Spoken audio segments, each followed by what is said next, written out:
प्रेमकांत जी, दो चीजें बड़ी महत्वपूर्ण।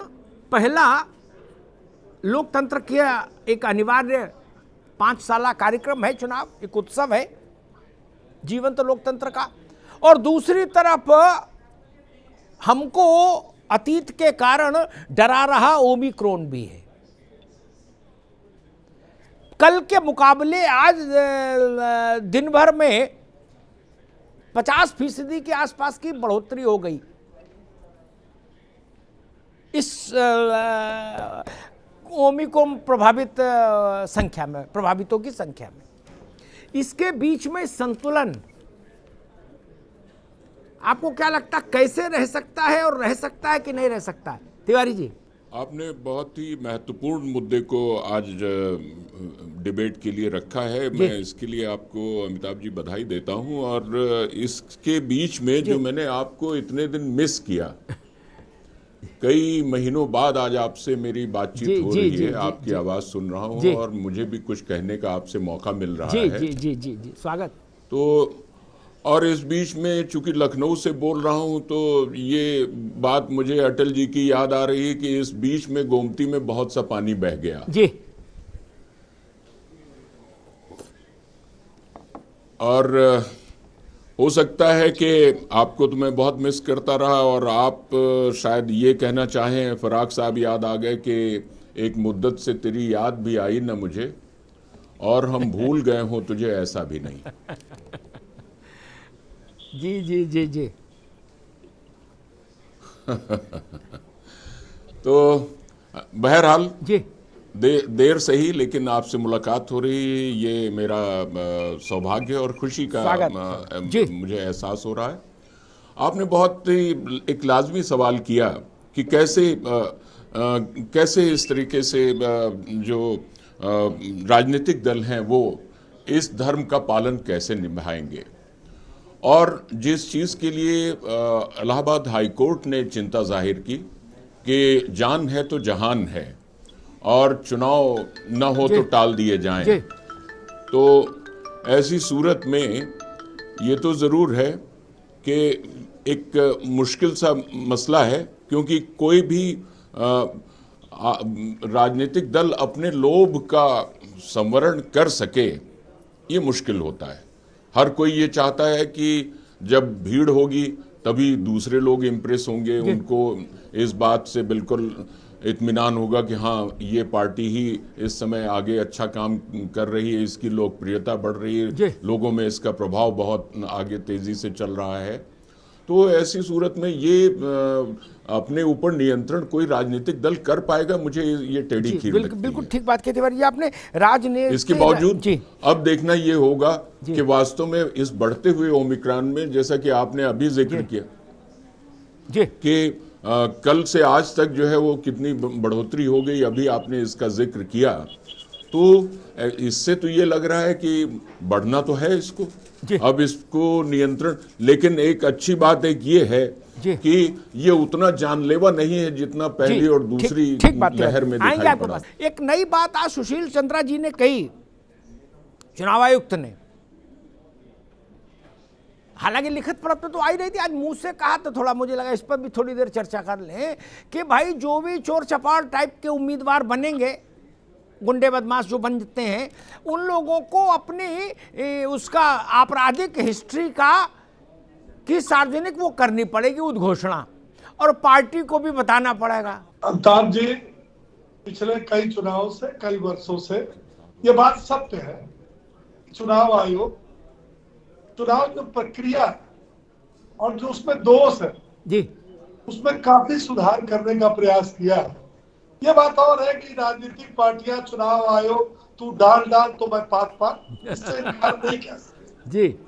लेकिन उसने जो ये कहा है इसका पालन होगा कि नहीं होगा ये बात की बात।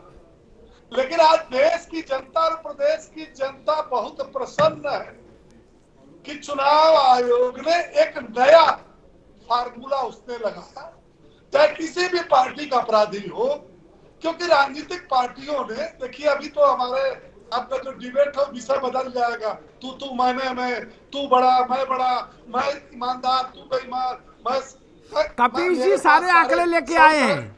हाँ ठीक है, जी, आना चाहिए, जी। मैं उस पर नहीं जाना चाहता जी। और न मैं आंकड़ों के बारे में जाना जी। चाहता, लेकिन ये सत्य है इस देश और प्रदेश की राजनीति में अपराधियों का बोलबाला हुआ और अपराधियों के बोलबाला को समाप्त होना चाहिए।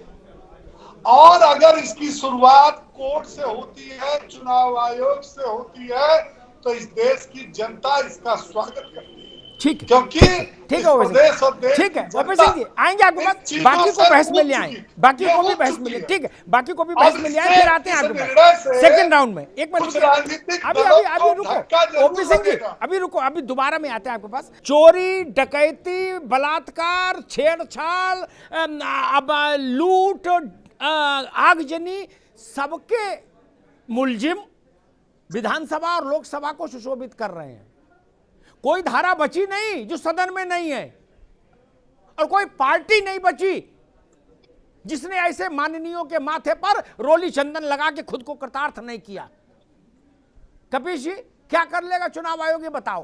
अमिताभ जी, बावजूद इसके मैं ये कहूंगा जी। कि चुनाव आयोग ने जो बात रखी है वो बात उसी तरीके से है जैसे तंबाकू और जो सुपारी आती है या शराब आती है या सिगरेट आती है, उस पर लिखा रहता है कि ये खाने से कैंसर होता है, और बावजूद उसके लोग खाते हैं। ये उनकी मर्जी है। तो ठीक उसी तरीके से ये प्रभाव रखेगा। लेकिन इतना जरूर है कि पार्टियों में कुछ शुचिता जरूर है। और मैं एक बात कह रहा हूं कि कम से कम जो व्यक्ति टिकट पा रहा होगा वो अपने से भी तो प्रचार करेगा ना इनके अनुसार कि भैया हम 302 के मुलजिम हैं, ये हमारा विचारण चल रहा है, हम 376 के मुलजिम हैं, हमारे पर ये विचारण चल रहा है और हमने ये नहीं किया है, अभी तक हम दोष सिद्ध नहीं। क्योंकि जब तक दोष सिद्धि नहीं है तब तक चुनाव आयोग कुछ कर नहीं सकता। लेकिन ये जरूर है कि एक प्रतिबिंब, जो व्यक्ति लड़ रहा है चुनाव, उसका अक्स जनता के सामने आएगा। अब उसके बाद जनता क्या स्वीकार करती है क्या नहीं स्वीकार करती है, ये तो जनता पे ही छोड़ देने लगे और पार्टियों पे। मैं बिल्कुल शुचिता की राजनीति में विश्वास करता हूं। कम से कम सीना ठोंक के कह सकता हूं कि हमारे राष्ट्रीय अध्यक्ष जी पे और उनके परिवार पे 107-16 का भी मुकदमा है। जी ठीक बात, तो इसलिए मुझे ढाढ़स, हाँ ढाढ़स भारतीय जनता पार्टी को देखना पड़ेगा, क्योंकि माननीय मुख्यमंत्री जी पे 302 का को भी ले आऊंगा इसमें। फिर अभी रुक जाओ। दो बुनियादी बातें हम ये समझ सकते हैं कि धरना प्रदर्शन के चलते लगे अपराध अलग किस्म के, ठीक है, लेकिन जब रेप का मुकदमा हो और उसको भी नेता बता दो, डकैती है उसको भी नेता बता दिया, ऐसे जितने भी गंभीर और जघन्य अपराध हैं, मैंने ये वन लाइनर में कह दिया, आईपीसी की कोई धारा नहीं बची जिसके मुलजिम सदन में नहीं पहुंचे, और कोई पार्टी नहीं बची। नहीं, बिल्कुल आप ठीक कह रहे हैं अमिताभ जी, और मैं इस बात से खुश हूं कि आपने बड़ी ईमानदारी से वो तमाम नाम ले लिए जिनके पोस्टर सरकार अगर नहीं लगेगी तो मुझे लगता है सरकार लगवा देगी। एक और बड़ी मजेदार बात है, योगी जी उत्तर प्रदेश में तमाम लोगों के पोस्टर लगवा रहे थे, जिसमें महिलाएं भी शामिल। मुझे उम्मीद है कि अब उनके भी पोस्टर लगेंगे। और पता नहीं, अपराध तो अपराध होता है, राजनीतिक अपराध बिल्कुल अलग होते हैं, मैं आपसे सहमत हूं, लेकिन 302 का मुकदमा अगर किसी मुख्यमंत्री के ऊपर है तो उसको संगीन ही माना जाएगा। अगर धार्मिक स्थल पर जाकर दंगे भड़काने का मामला है तो वो तो संगीन अपराध ही है। 114 विधायक ऐसे हैं, मैं आपने कहा आंकड़े पर नहीं जाना, लेकिन बताना पड़ेगा दर्शकों को कि 114 विधायक भाजपा के सदन में ऐसे हैं कि जिनके ऊपर तमाम आरोप दर्ज हैं, जिसमें से 83 विधायक ऐसे हैं जो संगीन अपराधों के आरोपी हैं। कांग्रेस पार्टी का भी एक विधायक है, और ये तर्क नहीं दिया जा सकता कि कांग्रेस के विधायकों की संख्या कम है, क्योंकि कांग्रेस का जो इतिहास है वो उठा के देखा जा सकता है कि हमने कितने अपराधियों को यहाँ पर टिकट दिए हैं। और दूसरी बात, ये अच्छी पहल है, कम से कम इससे राजनीतिक दल अपराधियों को टिकट देने से घबराएंगे तो, और इसमें सबसे ज्यादा नुकसान किसका होने जा रहा है अगर चुनाव आयोग ने सही से कर दिया तो वो सब जानते हैं। लेकिन लास्ट बात मैं कहूंगा अमिताभ जी, जो आपने एक उदाहरण देकर कहा कि कोई उनसे कह दे कि 1 घंटे और 2 घंटे की बात आपने की, ये कहने वाला कौन है चुनाव आयोग का, जिसके कहने पर चुनाव आयोग यूं गोल गोल घूम जाएगा। आपने कोरोना को लेकर गंभीरता जाहिर की। ये अगर सरकार की सुविधा के हिसाब से कोरोना को हैंडल करके कोरोना ना फैले इसके लिए चुनाव की प्रक्रिया को बार बार बदला जाएगा, तब तो निश्चित रूप से कोरोना फैलेगा। लेकिन अगर शाश्वत तौर पर पूरी ईमानदारी से इसके गाइडलाइंस फॉलो किए जाएंगे तो नहीं फैलेगा।